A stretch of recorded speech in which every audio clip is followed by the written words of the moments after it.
So, yun mga guys, yung bahay, tungkol pala sa bahay, bukas pala, magpapagawa tayo dito. So, yun, kailangan kasi tapusin din yung mga tatapusin dito sa kalahati. So, paano natin bukas, magpa-duty tayo bukas dito sa bahay. Muna yung paayos natin yung pintuan. Yun. Ipipinish nila dito para kung sakaling may pintuan na tayo, ikabit na lang. Tsaka yung sa bintana, ipapipinish din natin to sa bintana. Ito, yung buong bintana. Ipapakuha natin yung pinakasukat niya. Yan lang muna yung ano natin, ipapipinish. Mas okay sana kung ma-finish dito sa loob sana. Mauna finish dito sa loob. Tsaka bintana at tsaka pintuan. Pero wala tayong budget kaya ito na lang muna yung papagawa natin. Yung ano pala, yung sa flooring. So nagawa na natin to dito. Ang malaki-laki na lang tatambakan dito na lang sa kalahati. Kasi sisirain din kasi namin yun. Ang daming kahoy nun. Pwede siguro kung maggawa tayo dito ng temporary na lutuan. Lagyan natin ng abuhan. You know? Kasi ang daming kahoy oh. Pwede na natin yung panggatong. Sayang. Ang dami kasing kahoy mga guys. Dito, mga sinira. Then, patanggalan din namin itong ano, soon, pag matapos ng flooring, tsaka maayos na yung bintana, tsaka pintuan, patanggalan namin itong mga, ano nila.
So, yun, what's up mga guys, magandang hapon. So, yun, ngayon lang tayo nakapag-update. So, busy tayo sa pananahi buong araw. Yan, dami kasi nating tanggap. So, kailangan kasi natin yung tapusin agad kasi deadline ng tayo natin ngayong katapusan. So, yung mga sutana kasi yun na gagamitin sa mga sakristan sa simbahan. So, yun mga guys, magandang araw. Today is Wednesday. Yan, Wednesday sa ngayon. So, yun. Busy tayo sa busy tayo sa trabaho. So, hindi nga natin nasikaso yung bahay. So, yun mga guys, yung bahay, tungkol pala sa bahay, bukas pala magpapagawa tayo dito. So, yun, kailangan kasi tapusin din yung mga tatapusin dito sa kalahati. So, paano natin bukas magpa-duty tayo bukas dito sa bahay. So, may isang ano pa pala dito. May isang yero. Ito, hindi pa nila naikabit. Yung isang yero. Dahil nga, wala daw silang mababaan doon sa gilid. Gagawa pa sila ng hagdanan para gamitin nila sa pangbaba. You know? May isang ano pa doon na hindi nakabitan ng yero. Dito yung yero. Nilagay nila muna dito. Saka yun pala. Bumili tayo ng ito, screen. Gagamitin pala to pang sala. Yan. Para hindi ano yung bato. Para mahiwala yung bato sa buhangin, purong buhangin. Kasi nga, gawa tayo dito ng bahay, ipapaano kasi natin yung bintana tsaka pintuan. Yun mga guys, papayos natin to dito. Ito lang muna yung paayos natin, yung pintuan. Yan. Ipipinish nila dito para kung sakaling may pintuan na tayo, ikabit na lang. Tsaka yung sa bintana, yun, ipapipinish din natin to sa bintana. Ito, yung buong bintana. Ipapakuha natin yung pinakasukat niya. Yan lang muna yung ano natin, ipapipinish. Mas okay sana kung mapinish dito sa loob sana. Mauna finish dito sa loob. Tsaka bintana at tsaka pintuan. Pero wala tayong budget kaya ito na lang muna yung papagawa natin. Yung ano pala, yung sa flooring. So nagawa na natin to dito. Ang malaki-laki na lang tatambakan dito na lang sa kalahati, sa kabila. So yun, hindi na natin kaya kasi yung trabaho na magtambak kasi nga busy tayo sa hanap buhay. So kailangan din natin kasi maghanap buhay. Kaya papaano na lang natin to. Papagawa na lang natin sa iba yung sa flooring. So ang bukas pala, yun, magsisimula na naman sila dito magawa. Ang pinaka ipapagawa natin sa kanila, mag-finish ng pintuan, ng bintana. Yun, yung konting tatapusin na lang dito sa itaas, yung cover, tsaka yung bubong, isang bubong doon. Then, flooring, yung flooring. Pinaka-flooring. Yan. So, dito na siguro. Doon na lang ipagpatuloy ang pagkuha ng tambak, no? Diyan na lang, no? Yan, doon na lang natin ipagpatuloy ang pagkuha ng tambak, mga guys. Kasi, kailangan din natin kasi yung patagin. May plano din kasi kami dyan kung mapatag natin yan. Dyan. So, yun. Plano kasi namin, kahit lang sana magawa tong kalahati, tsaka mapluringan. Kasi balak namin lipatan. Baka mga September, o makalipat na sila kami September or next month. Kung makagawa kami dito ng temporary na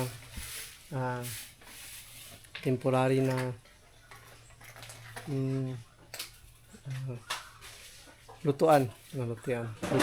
Yung sa CR, matagal pa yung sa CR. Doon na lang muna kami magsi-CR pansamantala sa kanila mama. May CR naman sana kami dito sa gilid. Kaso lang nasira. Sira na kasi yun siya. Hindi na siya pwedeng gamitin. Yan. Tsaka yun. Yun na lang. Ito. Papatapos lang natin to. Madali na lang naman to. Yun. Ay, tsaka nga pala. Problema, yung ano namin, yero, may tulo. So, chinik kasi namin dito nung kahapon. Kahapon, nung umulan, chinik namin ni Mrs. May tulo dito banda. Dito. Hindi natin maano kung anong sanhin ng tulo. Diyan banda. Diyan. Pagpunta doon sa baba.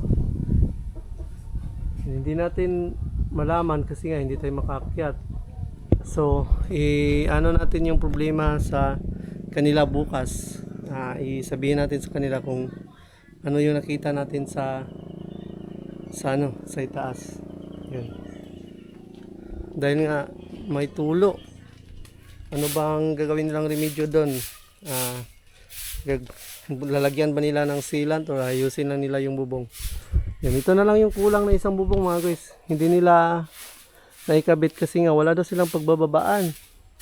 Nagawa daw sila ng mataas na hagdanan.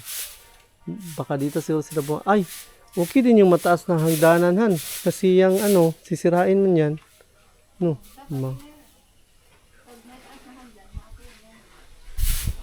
kasi sisirain din kasi namin yun. Ang daming kahoy nun. Pwede siguro kung maggawa tayo dito ng temporary na lutuan, lagyan natin ng abuhan. Kasi ang daming kahoy, oh. Pwede na natin yung panggatong. Sayang. Ang dami kasing kahoy, mga guys. Dito, mga sinira. Then, patanggalan din namin itong soon pag matapos ng flooring tsaka maayos na yung bintana tsaka pintuan, patanggalan namin itong mga nila tawag nito, damba. Yan mga damba. Din papatag pala natin din dito. Paano to? Ipatag dito sa likuran. Check natin ito dito mga guys. Kasi may nag-ano kasi sa atin. May nag-suggest kasi sa atin na pwede tayo papatag. Ito. Tapos ang mga tambak saan natin lagay dito? Dito. Diyan. Ipatag to dito. Daw. Kani. Tatalo ni. Kuanda Itambak. tambak Mas lalo pang ano. Tataas. tabunan ni mo diring mga kuan. Dili lang, dili dapit lang. Dili siya kuan tabunan kay dilid yakos. Ato bra. Sayang tong ano. Huwag na lang tong ano hinan. Pwede, hindi naman to nakakasagabar sa ano. Hindi na lang. Yun, huwag na lang itong patayin. Sayang kasi to. Ano kasi to mga guys, dwarf. Ano lang to, mga 3 taon. Malaki na to, 3 taon, 5 taon. Ano na yan? Ayos na yan. Nagtanim pala dito si Mrs. ng ano pala, gulay. Ano, may gulay dito tinanim si Mrs. Yun, alugbati. Ito lang, 2. Saan? Tsaka yung ano namin, no? Karabansos. Ano na siya? Medyo tumataba-taba na siya, oh. Malapit na siyang, ano. Yun dito pala mga guys, plano namin dito, ni Mrs. mag-ano. Gawin namin tong garden. Linisan namin yan. Madali lang yan linisan. Yung mga sanga-sanga. Matay na na yung mga kahoy. Nagbasa na diyan. Yeah. Sama na ito nga gulay. Dito, ang dami nito matamnan gulay dito. Again, magtanim tayo ng Talong. Talong. Madami yung ano, itanim na atsal nandun. yun nga, Ang maganda talong yan na dyan. doon. Wala pa. Atsal, talong, okra. Ang ganda dito ng view sa likuran mga guys, oh. Napaka nature. Tsaka yun yung bintana namin. Kitang kita dito sa baba. Yan Yan. ang gusto namin dito. Okra, makikita sa likod. Kaso lang ang sukal. Napakasukal. Yan, ang ganda nun siya. Kung ano, Ha? mga nag-ana nga kawayan na abot ba? Makaya anuhin? Makaya siyang putulin. Yan mga kawayan. May saging pala dito, oh. Ano na, okay na to? Goods na to? Hindi pa. Ay, pa na ay. Dabong pa na. Pa, kulang pa. May mga bakal, oh. Sayang itong bakal, oh. Pwede itong ibinta. Gawing ano, sugangan. Sayang. Wala tatay ka ba naman? Sabi mo ay tatay nga na. Maris, Gawin din. Nagtangan kawayan. kuan. Ano habit ni ay marin. Yung mga naglinis lang dito si Mrs. Araw-araw, kadiri naglinis. Ha?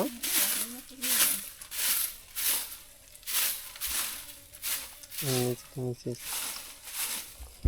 Pag malipatan na namin to mga guys, masikaso na namin dito ang likod bahay. So kailangan namin tong kasing linisan dito palagi. Yan.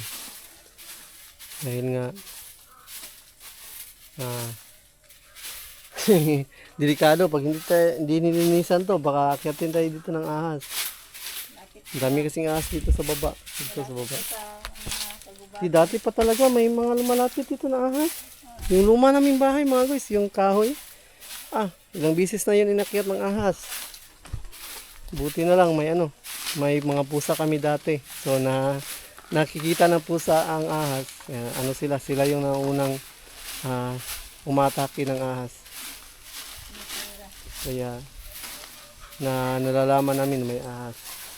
Tsaka yung sa ano natin, yung sa CR, di ba? Ang daming pumasok doon na ahas din. Sukal kasi dito sa likod bahay, kaya maraming ahas. Minsan nga dito. Dito pa na. Puto lahat na ito. Grabe dun dito sa baba mga guys, so napaka ano pa diyan, no? Napaka nature. Yan yung ano, diyan sa baba yung ano natin, nililiguan na sapa diyan sa baba. Mga isagatin natin sa taas. Yun.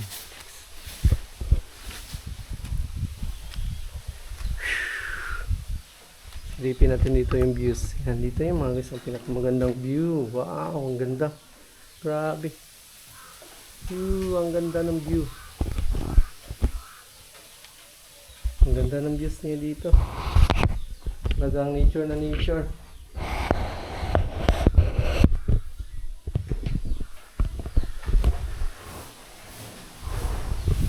Ang ganda ng views mga guys. Ang views dito sa bintana. Wow. Tingnan natin yung views dito. Wow. Ang ganda. Grabe.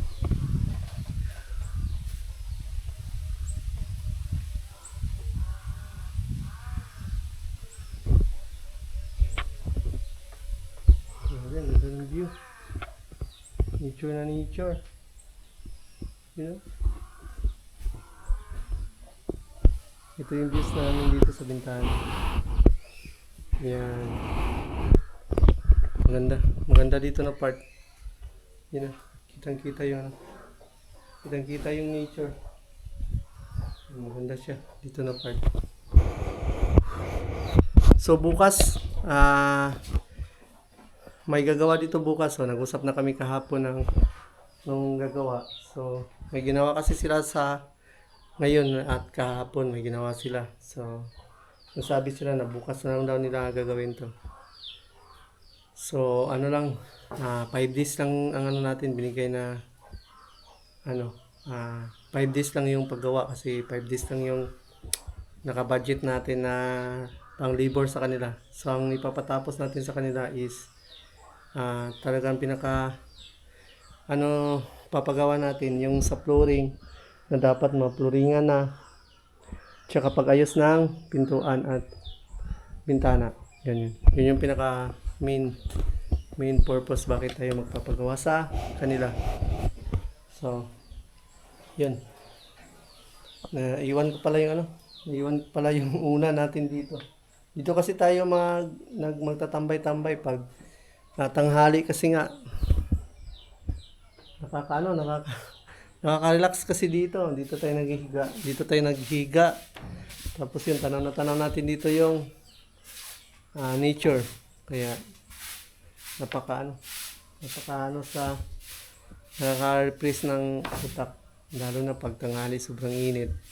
Yun na, talagang maliwalas dito pag tanghali.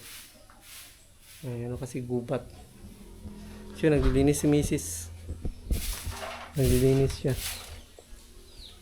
Yan. Sa paligid. Problema lang natin dito yung yero ba? Na yung yero na tumulo pag naulan. Kaya problema. Mana ka? Trabaho na natin dito. Mana ka? Kanila. Yan. Yung yero.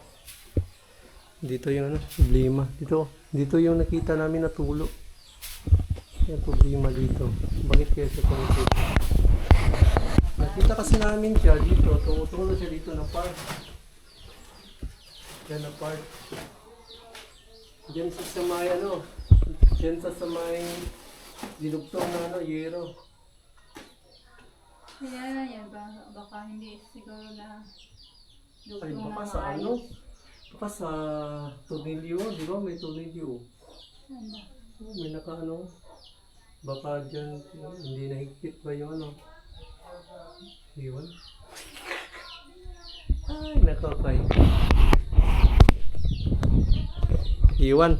Sila na ang bahala dito. Tingnan nila, patingnan natin kung yan ba ng bulkasil, tatanggalin.